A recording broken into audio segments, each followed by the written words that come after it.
Hello everyone, Nabamita কিচেনে তোমাদের সবাইকে অনেক অনেক স্বাগত জানিয়ে আজকের রেসিপিটা শুরু করছি।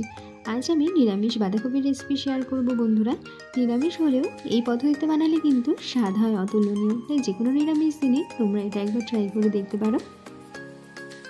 প্রথমে কেটে রাখা বাঁধাকপিগুলোকে একটু সেদ্ধ করে নেব। 1 চামচ নুন দিয়ে দিয়েছি। এখন 1 ইঞ্চি আদা আর একটা কাঁচা লঙ্কা একটু কুটে নিচ্ছি মশলার জন্য। 5 মিনিট পর কপিটা সেদ্ধ হয়ে গেছে।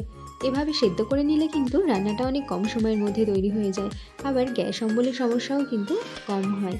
তো দেখো, এই পর্যায়ে কপিটাকে সেদ্ধ করে নিয়েছি। এখন জল ঝরিয়ে নেব।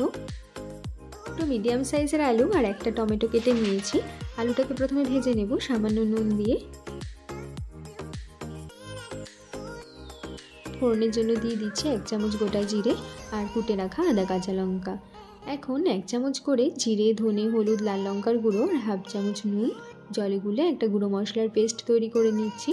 মশলাটাকে অ্যাড করে দিয়ে খানিকক্ষণ কষিয়ে নেব।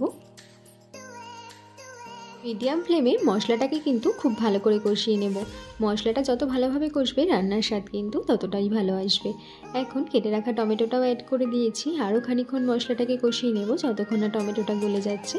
মশলাটা খুব ভালো করে কষে গেছে। দেখো, টমেটোটাও গলে গেছে। এই পর্যায়ে ভেজে রাখা আলুগুলোকে দিয়ে দিয়েছি। মশলার সাথে খুব ভালো করে মিলিয়ে নিচ্ছি। কিছুটা মটরশুঁটিও অ্যাড করে দিয়েছি। এখন সেদ্ধ করে রাখা বাঁধাকপিটাকে দিয়ে দিচ্ছি। মশলার সাথে কপিটা ভালো করে মিলিয়ে নিয়ে একটা ঢাকনা দিয়ে ঢেকে দেবো আরও 5 মিনিটের জন্য। 5 মিনিট পর দেখো, আমাদের রান্নাটা কিন্তু হয়ে গেছে। স্বাদটাকে একটু বাড়ানোর জন্য 1 চামচ গরম মশলার গুঁড়ো আর একটু ঘি দিয়ে দিলাম। কিছুটা ধনেপাতাও অ্যাড করে দিচ্ছি।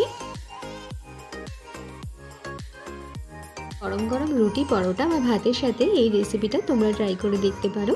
আজকের রেসিপিটা তোমাদের কেমন লাগলো অবশ্যই কিন্তু জানিও, আর ভালো লাগলে লাইক শেয়ার করে দিও। নতুন নতুন রেসিপির জন্য নবমিতা কিচেন সাবস্ক্রাইব করতে ভুলে যেও না কিন্তু।